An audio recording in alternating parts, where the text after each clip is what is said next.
सभी आंगनबाड़ी सेविका सहायिका मिनी बहनों का आज के इस वीडियो में स्वागत है। आइए देखते हैं इस वीडियो में क्या क्या जानकारी लगी हुई है। तो सबसे पहले बात कर लेते हैं कोर्ट के लिए सहयोग की राशि के बारे में, जो कि कल 15 दिसंबर को जिन जिन बहनों ने सहयोग किया है, आइए पहले उनके नाम जान लेते हैं। उसके बाद फिर अगली खबरों की तरफ इसी वीडियो में बढ़ते हैं। तो प्लीज बहनों वीडियो को पूरा देख लेना, लाइक कर देना अगर आपको पसंद आए तो, और चैनल से लेकिन आप जरूर जुड़ जाएं। अगर चैनल को सब्सक्राइब ना किया हो तो चैनल को जरूर सब्सक्राइब कर लें, ताकि आने वाली सभी खबरें आपके पास आसानी से पहुंच जाएं। तो देखिएगा, सबसे पहले नंबर पर जो 15 तारीख को कल की बहनों के सहयोग की अगर हम बात करें तो पहला नाम है कुसुमा निषाद बहन का, जो कि औरैया जिले से आती हैं। 500 रुपए का सहयोग बहन ने दिया है। ये वो बहनें हैं, देखो जो चैनल पर मैं दिखा रहा हूं वो सब कोर्ट वाली बहनें हैं। तो इन सब बहनों ने कोर्ट के लिए जो सपोर्ट किया है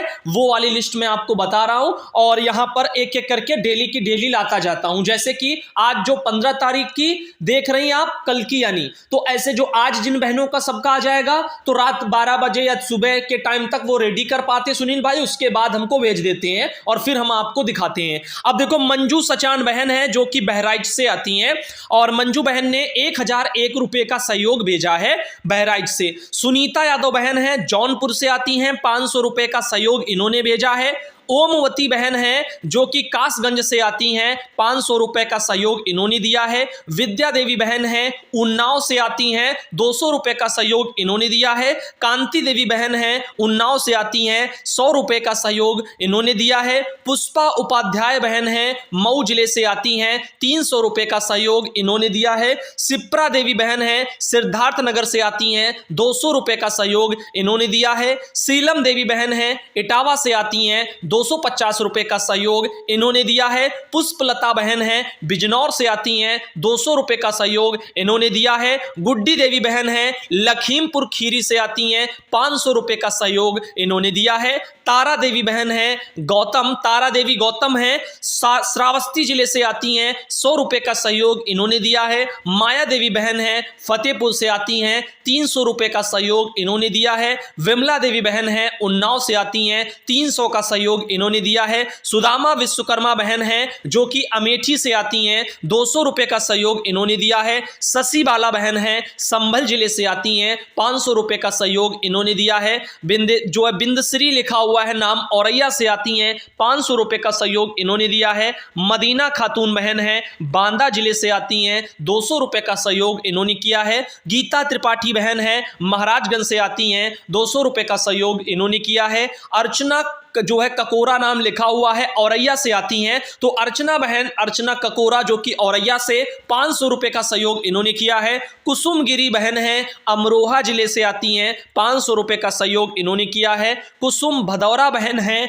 गाजीपुर से आती हैं, 250 रुपए का सहयोग इन्होंने किया है। नीलम शुक्ला सतायो लिखा गया है, रायबरेली से बहन है, जिनके द्वारा भी जो है 300 रुपए का सहयोग किया गया है।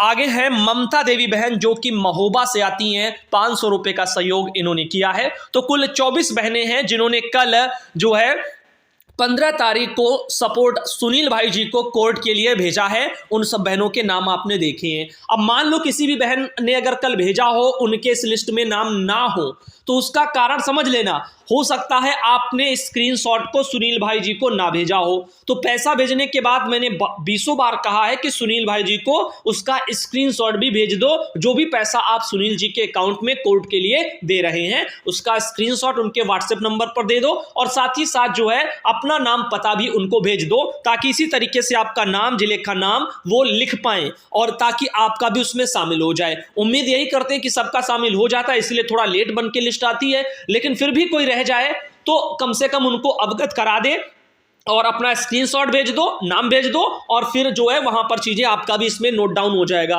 ये कोर्ट के लिए जो भी सहयोग आ रहा है, जो भी कोर्ट के लिए वकील की फीस लगेगी सो लगेगी, उसके बाद जो रह जाएगी शेष राशि वो रखी रहेगी, वो आगे की लड़ाई में भी काम आएगी। तो इसीलिए जो सपोर्ट है वो बहनों करते रहिए। जिन भी बहनों ने अभी तक नहीं किया है वो भी करती रहें, ताकि देखो कहीं हर एक चीज का यहाँ पर ब्यौरा रहेगा। अभी तो पैसों का आप देख ही रहे हो, खर्चे का भी ब्यौरा दिया जाएगा पूरा पूरा, तो टेंशन मत लेना, सहयोग जो भी है बहनों से बन सकती है, आप कर रही हैं, और जिन्होंने अभी तक किया उनको बहुत बहुत धन्यवाद, और आगे जो बहनें करेंगी उनको भी बहुत बहुत धन्यवाद। फिलहाल के लिए आगे चलते हैं, कुछ जानकारियां आपको बताते हैं इस वाले वीडियो में। चलिए एक बढ़िया सी जानकारी बता देते हैं। पूनम बहन है, बलरामपुर से आती हैं, और जिनके द्वारा एक जानकारी साझा की गई है, अभी हम आपको इसके बारे में बता दें। देखो, दिक्कत यही है कि हम खबरों को अरेंज नहीं कर पा रहे हैं, आईपैड की थोड़ी कमी खल रही है इस वजह से, वरना जो है चीजें आपको ज्यादा ज्यादा खबरें पहले दिखाते थे, तेजी से भी हो जाती थी, अब उसमें थोड़ा टाइम लग जाता है, लेकिन फिर भी कोशिश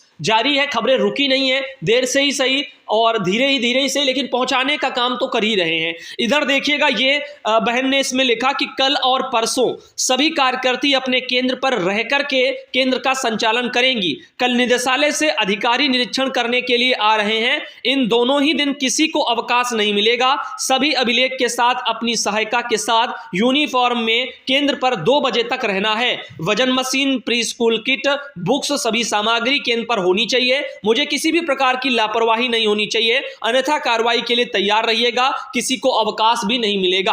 तो ये जो जानकारी है वो कौन से जिले से है? बलरामपुर से। अब आइए दिखाते हैं निरीक्षण किन किन चीजों को लेकर के होगा, जिसके बारे में भी आपको थोड़ा जागरूकता बरतनी है। पता होगा तो आप चीजों को मेंटेन कर पाएंगी। तो बाल विकास परियोजना कार्यालय के निरीक्षण के लिए ये कुछ चेक पॉइंट हैं जो मैं आपको बता रहा हूं, जैसे जनपद का नाम, परियोजना का नाम, बाल विकास परियोजना अधिकारी का नाम, कार्यालय भवन की स्थिति में लिखा है विभागीय भवन है, किराए पर है या अन्य शासकीय वाला है। फिर आंगनबाड़ी केंद्रों का संचालन को लेकर के ये जानकारियां हैं। कुल स्वीकृत और संचालित केंद्र कितने हैं? आंगनबाड़ी कार्यकर्ती सहायिका के स्वीकृत और भरे और रिक्त पद कहां कितने हैं? रिक्त पदों को भरे जाने की कार्रवाई और प्रगति कैसी है? शासकीय एवं निजी भवनों में संचालित आंगनबाड़ी केंद्र तथा केंद्रों के लिए शासकीय भवनों की उपलब्धता कैसी है?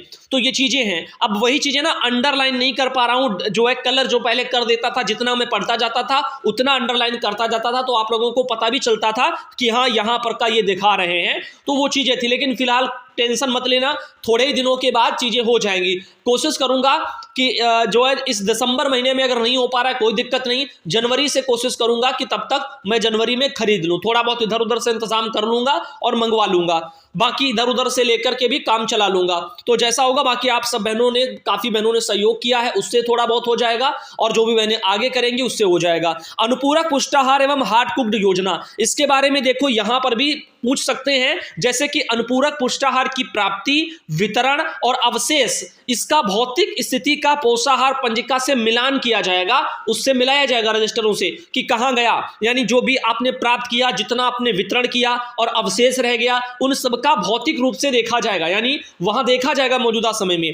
अब देखो गोदाम की स्थिति, अनुपूरक पुष्टाहार के लाभार्थी की स्थिति, हार्ड कुक्ड योजना का संचालन, हार्ड कुक्ड फूड के लिए उपलब्ध बजट का उपयोग हुआ, समायोजन हुआ, वो कैसा क्या है, स्थानीय स्तर पर किए जा रहे अभिनव प्रयास। अब इसमें कुछ चीजें हैं जो जैसे हार्ड कुक्ड, वो बहनों अभी नहीं मिल रहा है, लेकिन पॉइंट दिए गए हैं और ये अधिकारियों के लेवल के हैं, तो उनको इस पर भर करके देना है, आगे के लिए चीजें होंगी। सामान्य कार्य, मानदेय भुगतान एवं जो है वेतन इत्यादि के भुगतान, इसके बारे में भी चेक करेंगे। तो जिन भी बहनों का पैसा ना आया हो, समस्या हो, अगर कोई चेक करने आए तो उनको अवगत कराएं। अधिकारियों कर्मचारियों के लंबित देयकों की स्थिति, वो साथ ही सेवानिवृत्त अधिकारी कर्मचारी के देयकों की स्थिति और समस्त संवर्ग के एसीपी के प्रस्ताव प्रेषित के जो है किए जाने की स्थिति, ये हो गया कुछ मैटर। अब आगे कुछ और मैटर आपको थोड़े बहुत दिखाते हैं, जैसे कि अधिकारी कर्मचारियों की जीपीएफ पासबुक अद्यतन करने, गोपनीय आख्या सेवा पुस्तिका की स्थिति, बाल विकास परियोजना अधिकारी द्वारा माह में किए गए निरीक्षणों की संख्या, मुख्य सेविकाओं द्वारा माह में किए गए निरीक्षणों की संख्या, स्वास्थ्य विभाग से समन्वय करके कन्वर्जेंस की बैठक एवं कार्यवृत्त, उसके बारे में, बाल विकास परियोजना अधिकारी द्वारा मुख्यालय पर निवास, इसके बारे में, मुख्य सेविका द्वारा मुख्यालय पर निवास, इसके बारे में, वाहन जो है किराए पर लिया जाना एवं बाल विकास परियोजना अधिकारी को उपलब्ध कराया जाना, ईसीसी के अंतर्गत प्री स्कूल की तथा प्रिंटेड मटेरियल की क्रय एवं उपलब्धता की स्थिति, समुदाय आधारित गतिविधियों की स्थिति, स्टॉक पंजिका की स्थिति, पोषण ट्रैकर पर फीडिंग की स्थिति और डैशबोर्ड की जानकारी, एमपीआर की फीडिंग, परियोजना स्तर पर लंबित वादों की संख्या। ये कुल इतनी चीजें हैं जो कि आप लोगों को अधिकारियों के लेवल से ध्यान देनी है। लेकिन अब हम आपको बताते हैं जो आंगनबाड़ी केंद्रों के निरीक्षण को लेकर के आख्या होगी। अभी आपने बाल विकास परियोजना अधिकारियों के लेवल से जो जो चीजें होनी है वो आपने देखी है, तो उसमें मानदेय लंबित है या कैसा है वो भी एक पॉइंट था जो काम का था। अगर चेक करने आए अधिकारी तो उनको बताओ अपनी समस्या के बारे में। इधर देखो अब आंगनबाड़ी केंद्र पर आएंगे तो क्या वो चेक करेंगे। इसमें देखो पहले तो सब नाम वाम है, जनपद का, परियोजना का, आंगनबाड़ी केंद्र का, आंगनबाड़ी केंद्र की प्रकृति, आंगनबाड़ी कार्यकर्ती का नाम, सहायिका का नाम, सामान्य अथवा मिनी है वो सब भरना है। फिर देखो क्या है चेक बिंदु के बारे में, निरीक्षणकर्ता अधिकारी का नाम और पदनाम भरा जाएगा, निरीक्षण की तिथि और समय भरा जाएगा, केंद्र पर पंजीकृत लाभार्थियों की संख्या भरी जाएगी, जैसे गर्भवती महिलाएं कितनी, धात्री कितनी, 6 माह से 3 वर्ष के बच्चे कितने, 3 से 6 वाले बच्चे कितने, संदर्भित बच्चों की संख्या, जैसे कि समुदाय स्वास्थ्य केंद्रों में हो बच्चे का नाम, पिता का नाम वो भरा जाएगा, पोषण पुनर्वास केंद्र में अगर है तो उनके बच्चे का नाम, पिता का नाम भरा जाएगा, विगत 6 माह से सैम या SUW से जो है सुधरीकृत बच्चों की संख्या जो सही हुए हैं उसके बारे में वो भरा जाएगा, अनुपूरक पुष्टाहार की स्थिति के बारे में, जैसे अनुपूरक पुष्टाहार का नाम, जैसे कि प्राप्त मात्रा वगैरह वगैरह, वितरित मात्रा कितनी, निरीक्षण के समय उपलब्ध मात्रा कितनी, गेहूं की अलग, गेहूं दलिया जो है, चावल अलग, चना दाल है, फोर्टिफाइड सोयाबीन सरसों वाला जो खाद्य तेल है वो, उसके बारे में, लाभार्थियों को वितरित किए जा रहे पोषाहार की स्थिति कैसी है, लाभार्थियों की श्रेणी, फिर भरा जाएगा गेहूं दलिया किलोग्राम में किसको कितना, चावल, चना दाल यानी फोर्टिफाइड खाद्य तेल सोयाबीन वाला वो सब, ये सब अलग अलग किया जाएगा लाभार्थी वाइज, जैसा कि आप देख रहे हैं ये सब चेक किया जाएगा।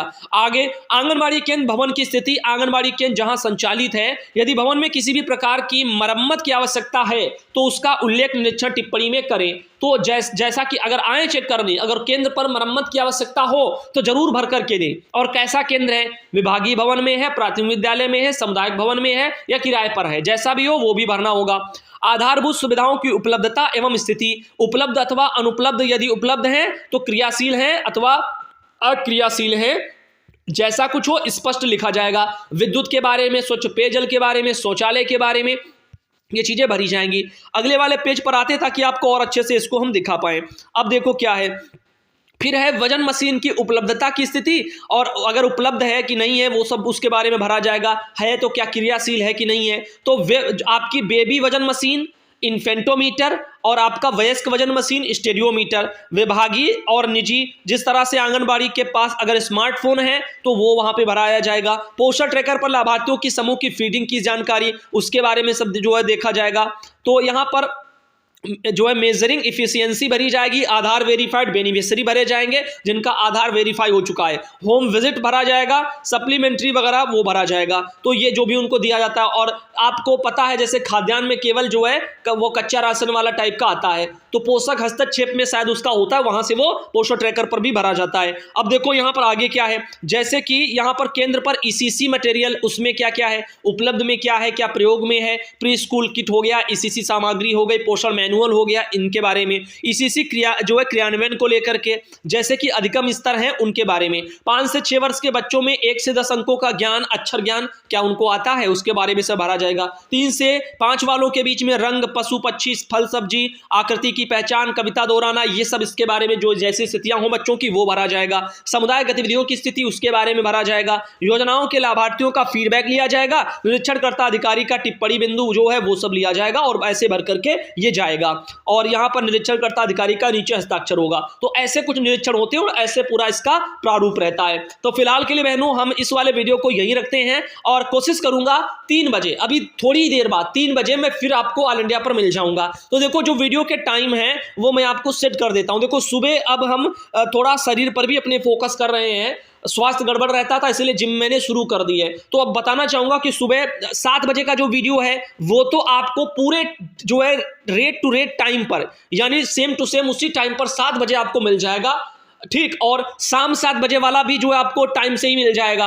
बाकी जैसे कि 10 बजे का वीडियो जो आता था वो आपको जो है 10 बजे ना दे करके समझ लीजिएगा 12 बजे का वीडियो आया करेगा। 12 बजे क्योंकि हम जिम से आएंगे 8-9 बजे, उसके बाद थोड़ा खाना पीना हुआ, ये सब बनाना करना वो सब कर लिया, फिर 12 बजे हम आपको वीडियो दे देंगे। 11 से बनाएंगे, 12 तक आपको पहुंचा देंगे। फिर उसके बाद क्या करेंगे, फिर उसके बाद जो है 12 के बाद 1-2 बजे फिर से हम एक वीडियो बना देंगे 3 बजे के लिए, खबरों के लिए, तो 3 बजे आ जाएगा। तो कोशिश करिए सुबह 7 बजे का टाइम से ही आएगा, सारे वीडियो टाइम से भी मिल जाएंगे। तो सुबह 7 का हो गया, दोपहर 12 का हो गया और दोपहर 3 बजे का भी हो गया और शाम के 7 बजे हो गया। तो टाइम निकाल लेना, जैसा कुछ आपके पास टाइम हो, और खबरों को देख लेना। 10-10 मिनट लगते हैं मुश्किल से वीडियो को देखने के लिए, आराम से देख लिया करो। और मुश्किल से लगेंगे और हमें बनाने में तो 1 घंटा से ज़्यादा लगता है, तो इतना तो आप जो है कर ही सकती हैं। क्वालिटी अपना कम करके भी देख लिया करो, अगर डाटा की थोड़ा जो है दिक्कत हो आपके पास तो क्वालिटी को कम कर लो। सुन लिया करो खाली चीज़ों को, ज़्यादा अच्छा रहेगा, जानकारी पता चलती रहेगी। बढ़िया HD क्वालिटी में ना देखो तो डाटा खत्म ही नहीं होगा। 144 या 240 में आप देखो तो पूरा दिन भर देखते रहोगे, कुछ नहीं होगा, आराम से देखते रहेंगे आप। तो धन्यवाद बहनों आज के इस वीडियो के लिए।